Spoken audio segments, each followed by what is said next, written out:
of water. About 97% of the Earth's water supply is in the ocean, which is unfit for human consumption and other uses due to high salt content. Of the remaining 3%, 2.3% is locked in the polar ice caps. The balance 0.7% is available as fresh water, but 0.66% is groundwater. The rest 0.03% is available to us as fresh water in rivers, lakes and streams. A. Surface water. Water on land is the result of precipitation or seepage from underground, which forms streams and rivers flowing on land and finally joining the sea. B. Groundwater. The water from precipitation, that is from rain or snow, flows on the surface. Some of the water evaporates and the rest sinks into the soil. The water which gets collected under the surface of the land is known as groundwater, which remains in soil, subsoil or bedrock. Most of the water ultimately reaches the sea. An underground water stream that is saturated with water and transmits water readily is known as an aquifer. Groundwater constitutes 0.66% of usable water on the earth. Nature has endowed India with plentiful water resources. These resources account for 4% of the world's water resources. Besides surface water, that is from rivers, lakes, ponds, and tanks, and groundwater resources, India has a vast coastline with indented coasts in some states. Odisha, Kerala, and West Bengal have vast surface water resources in the form of lagoons and lakes.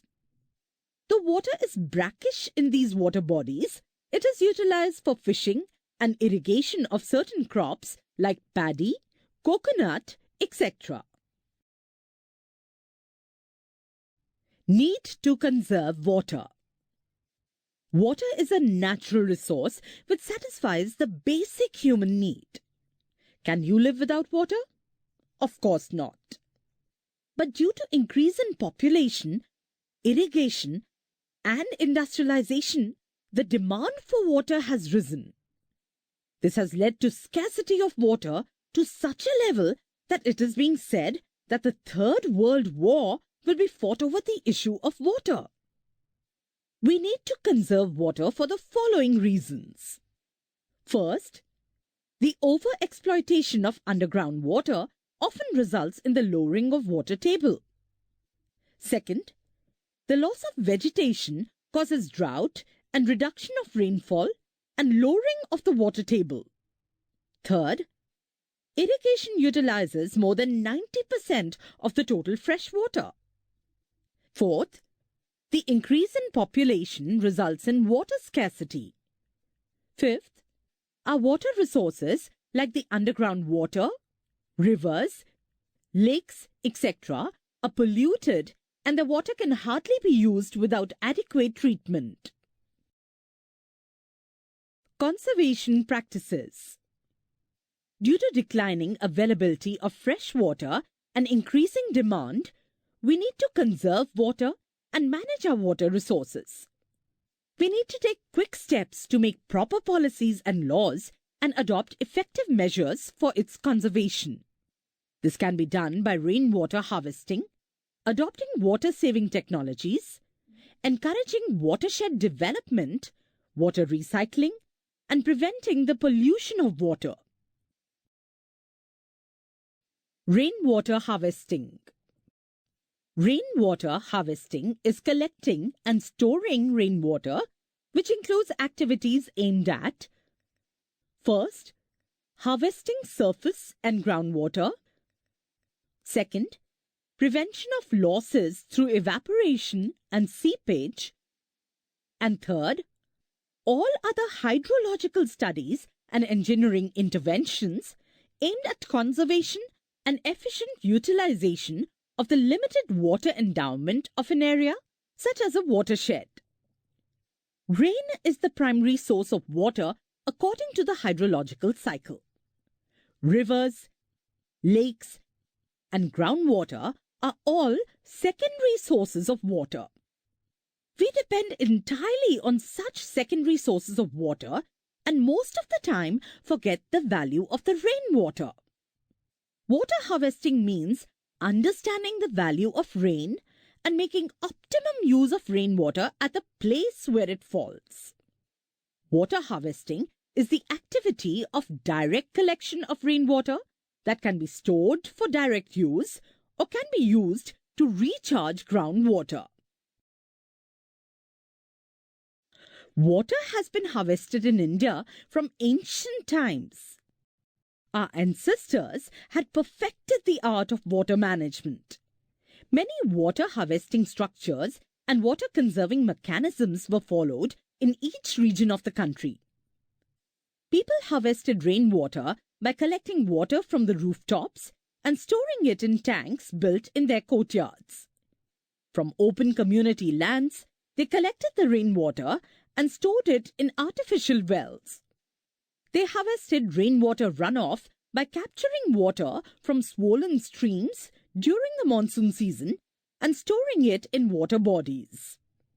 They harvested water from flooded rivers. The storing mechanisms or the water receptacle was known by different names in different areas. They were called Khatri or Kul in western Himalayas, Baolis or Dighis in the Gangetic Plains, Johards in central India, Bandharas and Kere in the Deccan Plateau, Surangam in western Ghats, Korambu in eastern Ghats, and Zing in Ladakh. Watershed management. Watershed management refers to the efficient management and conservation of both the surface and groundwater resources. It includes prevention of runoff as well as storage and recharge of groundwater by various methods like percolation pits, recharge wells, bore wells, dug wells, etc. The central government has started a watershed development project called Haryali. It aims at enabling the rural people to conserve water for irrigation, drinking, fisheries, and afforestation. Need of water harvesting. In India, we have acute shortage of water during the year. This is because we have not cared to conserve water or rationalized its use. The annual rainfall in India is 1,170 millimeters, that is 46 inches. Now, this is higher compared to the world average of 800 millimeters, that is 32 inches. Ironically, even in Cherrapunji, which receives about 11,000 millimeters of rainfall annually, suffers from acute shortage of drinking water. This is because rainfall in India occurs in short spells of high intensity. Because of such intensities and short duration of heavy rain, most of the rain falling on the surface tends to flow away rapidly, leaving very little for the recharge of groundwater. So this makes most parts of India experience lack of water even for domestic uses. Water harvesting mechanism. The elements of water harvesting are given below. 1. Catchments. The catchment of a water harvesting is the surface which receives rainfall directly. It can be a paved area like a terrace or courtyard of a building, or an unpaved area like a lawn or open ground. Temporary structures like sloping sheds can also act as catchments. 2. Conduits.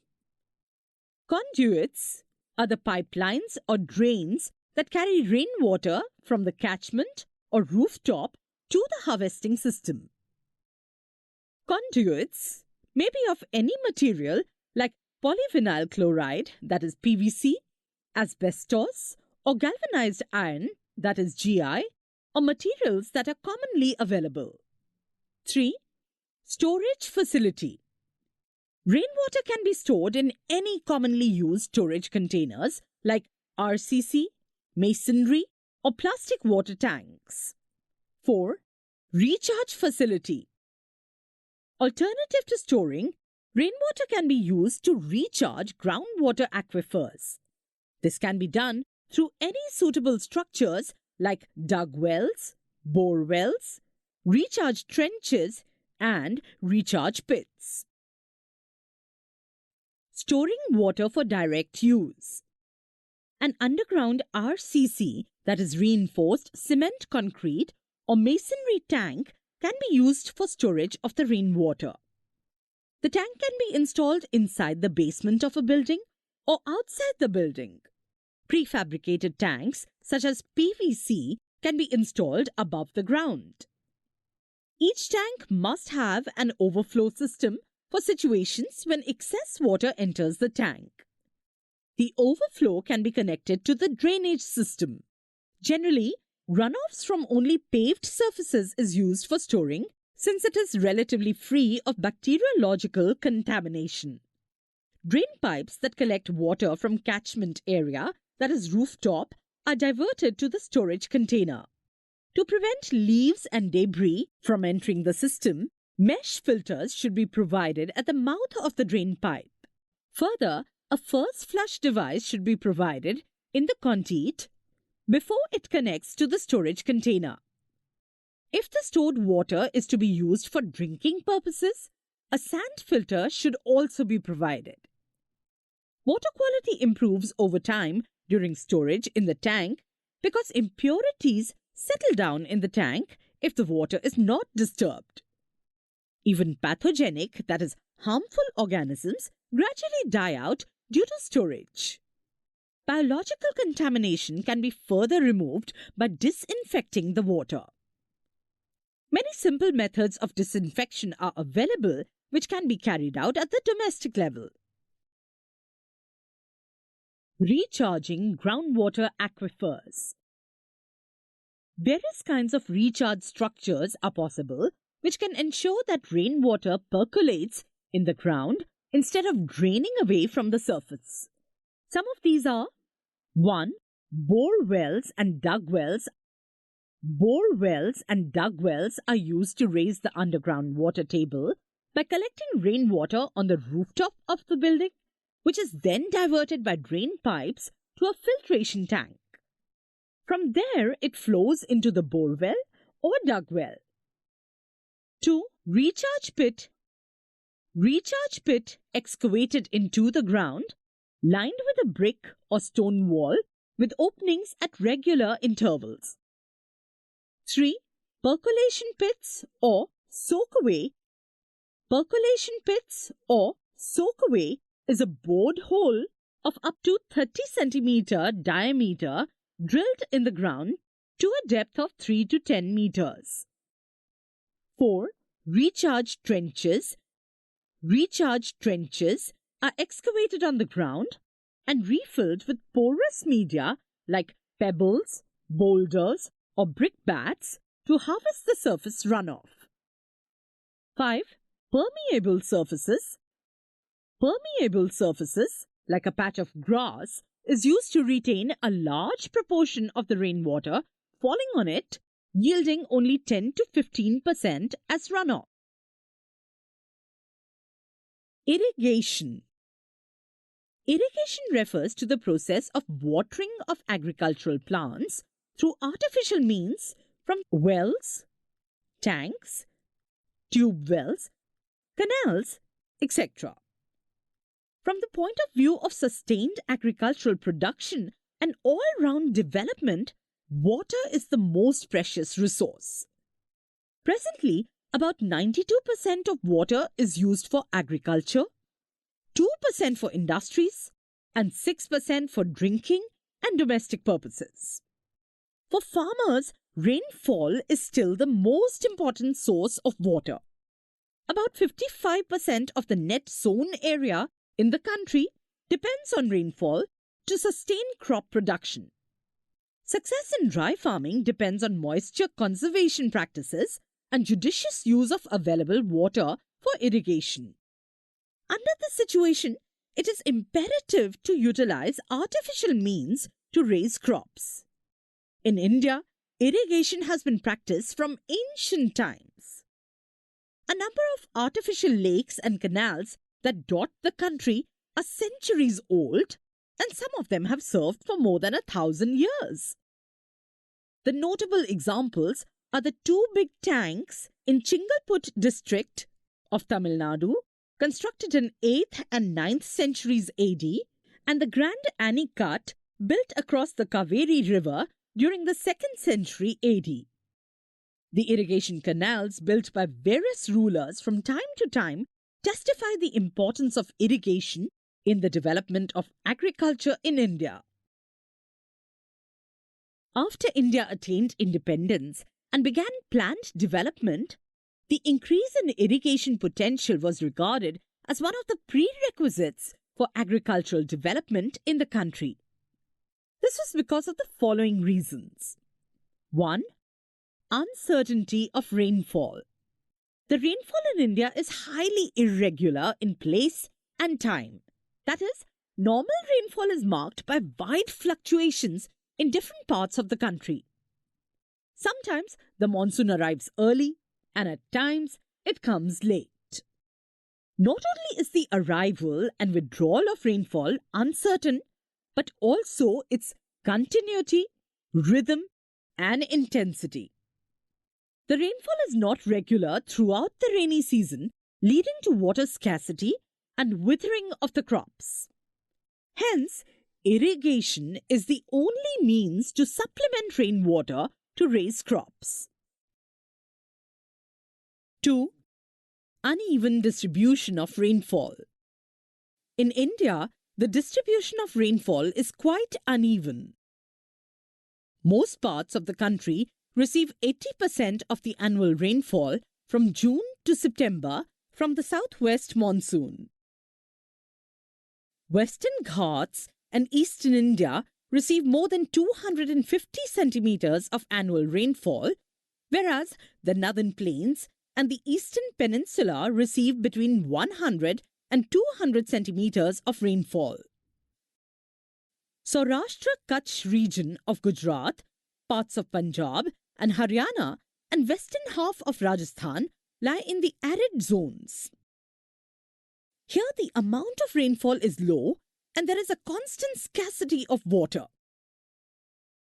This inadequacy of rainfall has to be met by irrigation.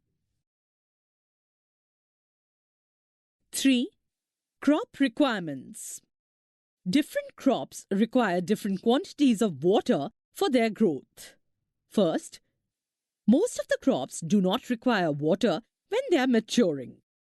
However, grain crops require more water during the time ear heads are formed. Second, India has 3 cropping seasons: Kharif, Rabi and Zaid. The Kharif crops, which occupy the largest area in the country, are dependent on the monsoon rains.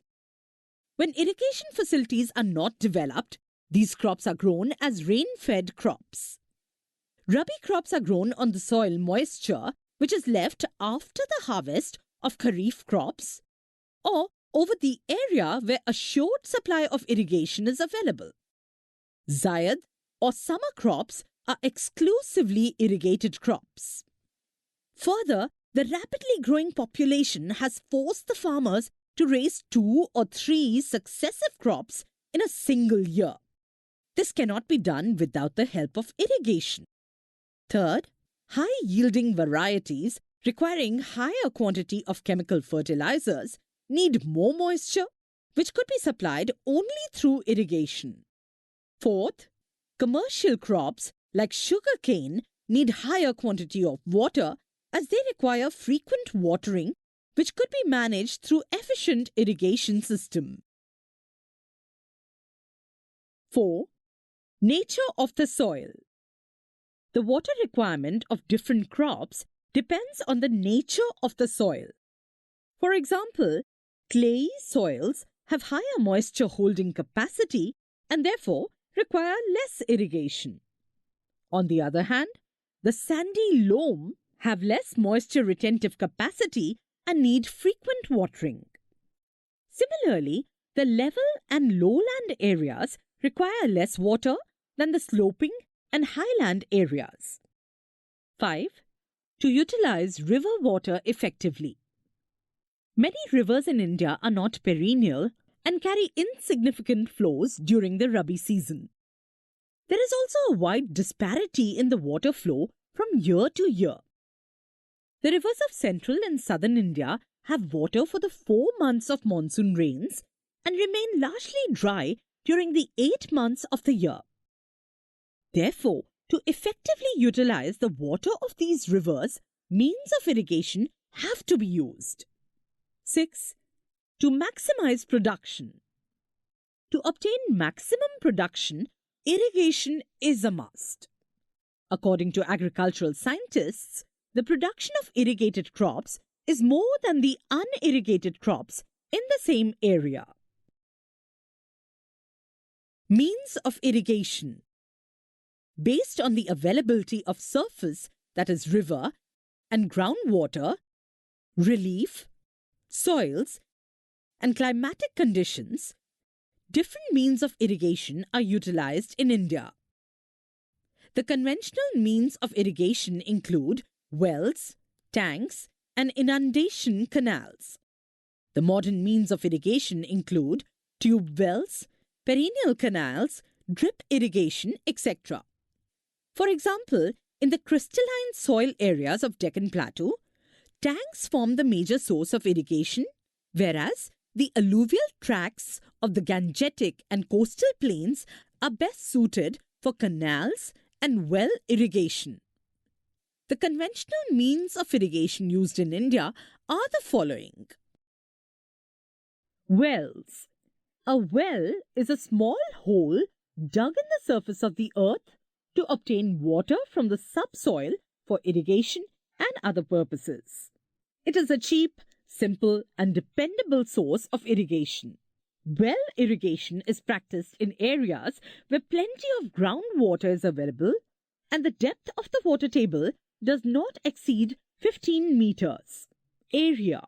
Well irrigation is confined mainly to the alluvial plains where, owing to the soft nature of the soil, wells can be easily dug and the yield of crops from the land after irrigation is considerably high.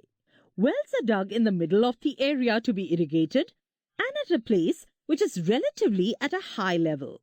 The areas where well irrigation is practiced include Uttar Pradesh, Goa, Punjab, Haryana, Bihar, Rajasthan, Gujarat, Maharashtra, Madhya Pradesh, Andhra Pradesh, Karnataka and Tamil Nadu.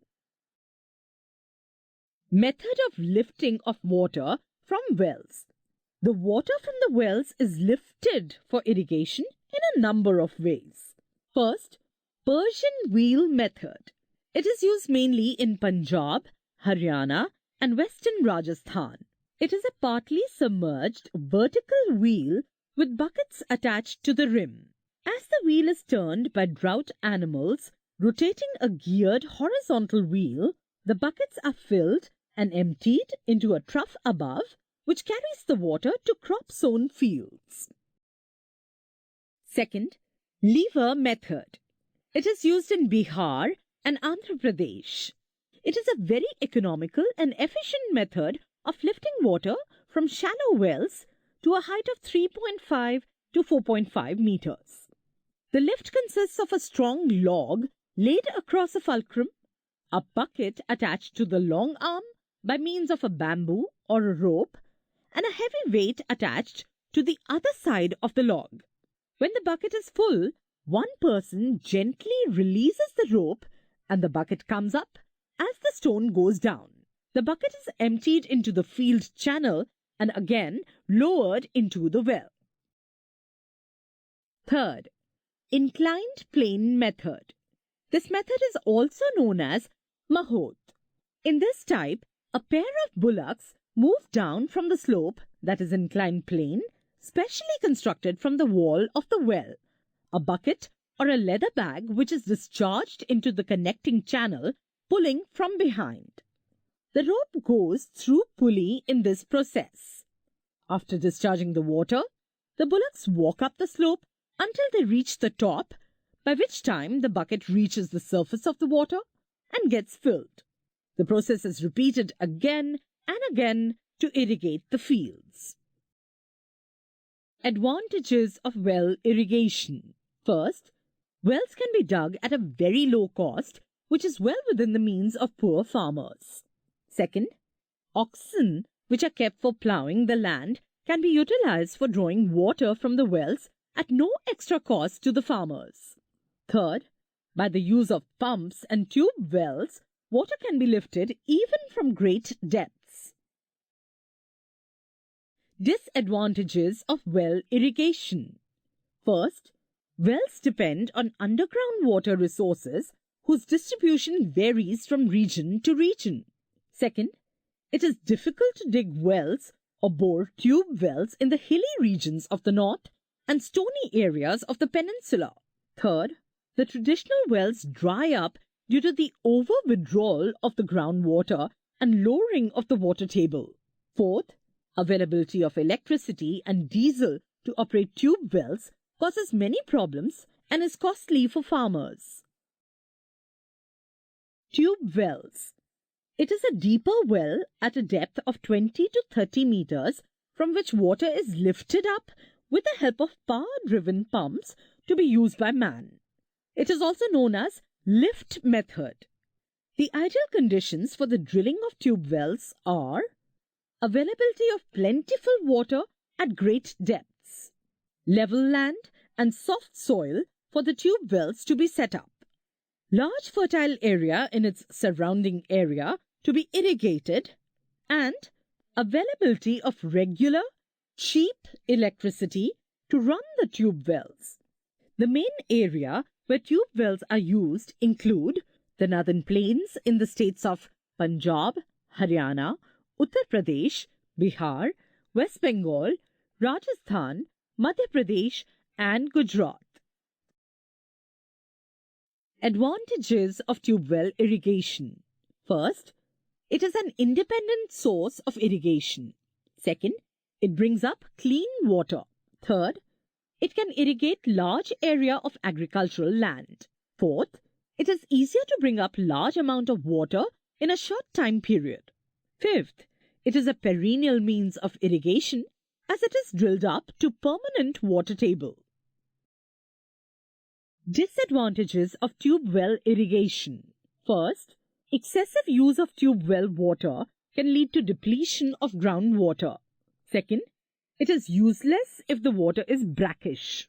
Third, it is expensive as it requires continuous supply of electricity.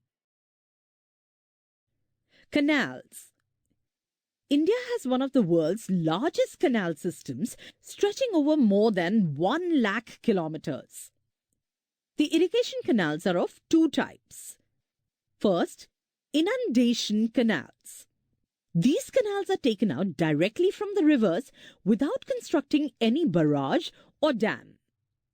Such canals use the excess water of rivers at the time of floods and remain operational during rainy season. As the beds of these canals are at a level higher than those of the rivers, they get supply of water only when the rivers are in flood. Therefore, these canals have limited use. Second, perennial canals. These canals are taken out from the perennial rivers by constructing barrages or dams to regulate the flow of water.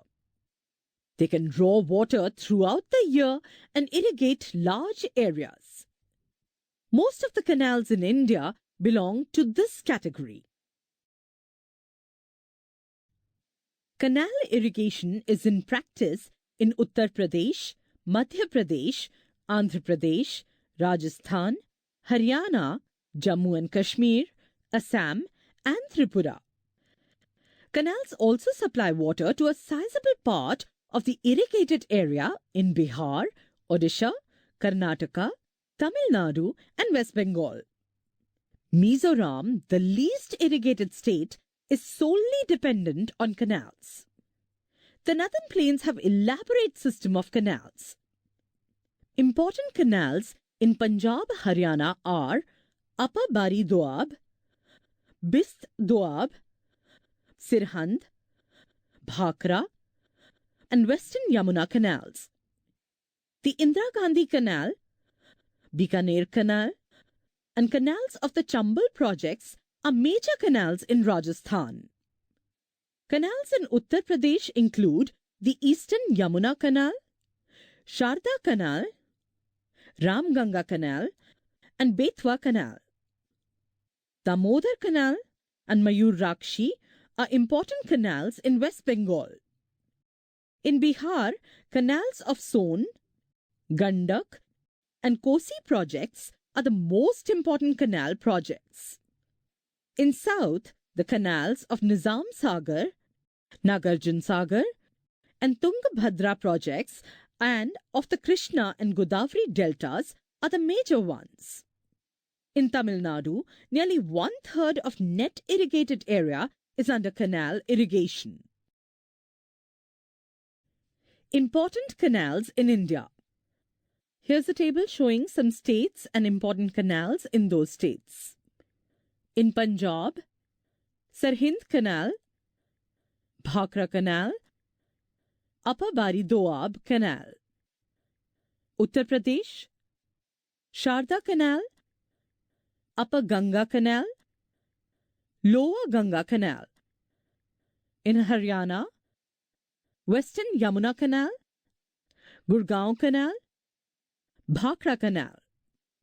In Maharashtra, Tapi Canal, Pravara Canal, Varna Canal. In Rajasthan, Indira Gandhi Canal, Bikaner Canal. In Tamil Nadu, Mettur Canal, Aliyar Canal, Lower Bhavani Project Canal. In Bihar, Son Canal, Kosi Canal, and Gandak Canal. In Karnataka, Vishveshwarya Canal, Malprabha Project Canal. Advantages of canal irrigation. First, the rainfall deficiency in some areas is made up by canals taken out from the perennial rivers. Second, in arid areas like Rajasthan, canals have proved to be a boon, as a result of which sandy patches are yielding good agricultural harvests. Third, canal irrigation has enabled Punjab and Haryana to be called the granary of the country and nucleus of the Green Revolution. Fourth, major parts of Tamil Nadu enjoy rainfall during winter season, while summer remains dry. Thus, irrigation is needed in summer to make up the lack of rainfall. Canal irrigation provides a solution to this problem. Disadvantages of canal irrigation. 1. At some places where the perennial unlined canals flow at the ground level and between raised high banks, the water table may reach the surface and make the once cultivable soil completely waterlogged. Complete saturation of the soil with water may give rise to swamps. 2. In the canal irrigation, where the water table is a few feet below the ground, the alkaline salts come to the surface, mix with the soil, and make it unproductive. 3. Due to waterlogging, the capacity of soil to absorb water decreases. So a few centimeters of rainfall in excess of the normal covers the land with a sheet of rainwater, which, in the absence of proper drainage, ruins the standing crops, houses, and even stored food grains and fodder. Tanks. Tank refers to a small bund of earth or stones built across a stream to impound water, which is then led through narrow channels to the cultivated fields. Tank irrigation is in practice in peninsular India, including Maharashtra and Gujarat. Tanks constitute a special feature of irrigation in the Deccan because of the following reasons. 1. The rivers of the Deccan are not snow-fed and are mainly dependent on the rainwater. 2. There are many streams which become torrential during the rainy season but dry up when the rain ceases. 3. The hard rocks in the area do not suck up water, so wells also cannot be made there. But the tanks can be easily made by means of making dams in hollow spaces in which rainwater is stored in large quantities for distributing regular supply of water through the channels to the arable lands in the dry seasons. 4. The terrain of the Deccan Plateau is very uneven with many natural depressions where tanks can be easily built. Tank irrigation has reached its highest perfection in the south, especially in Andhra Pradesh, Telangana and Tamil Nadu. In Tamil Nadu, it is significant in the districts of Chengalpattu, North Arcot and South Arcot, in Nellore in Andhra Pradesh and in Warangal in Telangana. States of West Bengal and Rajasthan too have some irrigation tanks, particularly in the southern and southeastern regions respectively. Some irrigation tanks do exist in Bundelkhand area in Uttar Pradesh and South Bihar. Advantages of tank irrigation.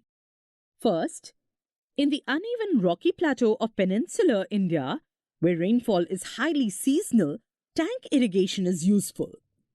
Second, in the large stretches of the Indian plateau, due to hard rocky terrain, wells and canals are difficult to construct, so only tank irrigation is feasible. Third, tank irrigation is highly significant in storing the abundant rainwater that would otherwise flow out and go waste. Disadvantages of tank irrigation. First, tanks get silted up soon and regular desilting is required to make them suitable for irrigation. Second, when the monsoons fail, these tanks go dry and therefore are not dependable source of irrigation. Third, most of the tanks are non-perennial and become dry during the winter and summer seasons when water is urgently required for Rabi and Zaid crops. Fourth, due to large area coverage and its shallow depth, huge quantity of stored water either evaporates or sinks underground without being used in the irrigation. Fifth, tanks occupy a large fertile area which otherwise could have been utilized for growing crops. Sixth, the lifting of water from the tanks and bringing it to the fields is a strenuous and costly task. But even then, tanks are effective means of collecting rainwater and their use should be popularized for irrigation, aquaculture, drinking water and water sports. Drawbacks of conventional methods of irrigation. The conventional irrigation systems suffer from a number of constraints leading to improper utilization of water. These are the following. First, in the conventional system of irrigation, a large quantity of water is not properly utilized. Second, crops are usually subjected to cyclic changes of flooding and water stress situations by providing heavy irrigation at one time and leaving the fields to dry up for about 10 to 15 days. The moisture availability to the crops therefore keeps on changing. This results in poor yields in the crops. Third, the fields situated in low areas always get excess water, causing prolonged waterlogging. Thus, crops are subjected to waterlogging, resulting in poor yields. Fourth, In the fields, about 10 to 15% of land is utilized for preparing channels and distributions, etc., which decreases effective area of cultivation. Fifth, extensive areas of land in the arid and semi-arid regions of India are no longer used for cultivation due to accumulation of salts. Excessive irrigation and poor water management are the main reasons of waterlogging and gradual build-up of excessive salts. Progressive build-up of soil salinity has made the soils unsuitable for cultivation. Modern irrigation methods. All these constraints have led to the utilization of modern irrigation methods which are highly scientific. Some of the important ones are discussed below. Furrow irrigation. It is a type of flood irrigation in which the water poured on the field is directed to flow through narrow channels dug between the rows of crops instead of evenly distributing the water throughout the whole field. The furrows must have equal dimensions in order to guarantee that the water is distributed evenly. Furrow irrigation is useful in areas where water is easily available. Spray irrigation. In spray irrigation systems, a long hose is set to a water source on one side, and on the other side the water is released through spray guns to the field. The spray irrigation is expensive as it requires complex machinery, but utilizes water more efficiently, reducing the amount of water needed to irrigate a field. However, water is lost through evaporation in spray irrigation, and plant diseases that are caused due to excess moisture can occur due to overwatering. Drip irrigation. It is the most advanced and efficient method of irrigation. Usually used to irrigate fruits and vegetables, this system consists of perforated pipes that are placed between rows of crops or buried along their root lines and given water directly onto the crops. As a result, evaporation is drastically reduced and irrigation water is conserved. Drip irrigation allows the grower to customize an irrigation program most beneficial to each crop. Sprinkler irrigation. In this method of irrigation, a pipe fitted with a nozzle on the top is used through which water is sprayed directly to the required plants. It is often referred as overhead irrigation method. Advantages of sprinkler irrigation. First, there is no loss of water by seepage. Second, there is no loss of water by evaporation. Disadvantages of sprinkler irrigation. First, it is an expensive method of irrigation. Second, it is helpful for a small land area. Third, it is used for crops which require less water. Interlinking of Godavari and Krishna rivers. The Andhra Pradesh government created history on September 15, 2015 by linking the rivers Godavari and Krishna in order to make the Rayalaseema district drought-proof and to help the Delta region which suffers due to water shortage. On September 1, water from Godavari was released into the newly constructed Polavaram Canal. After flowing for 174 kilometers, it reached the river Krishna at Prakasam Barrage in Vijayawada in the village of Palerlamudi on September 15th. Of the 80 TMC of Godavari water, 10 TMC will be diverted to domestic and industrial users in major towns in Krishna and West Godavari districts. 70 TMC will be used for irrigation. This water will be enough to irrigate 7 lakh acres of paddy fields. Thus, the Krishna water can be saved and stored at Sri Salem Dam, from where it can be supplied to the drought-prone Rayalaseema region.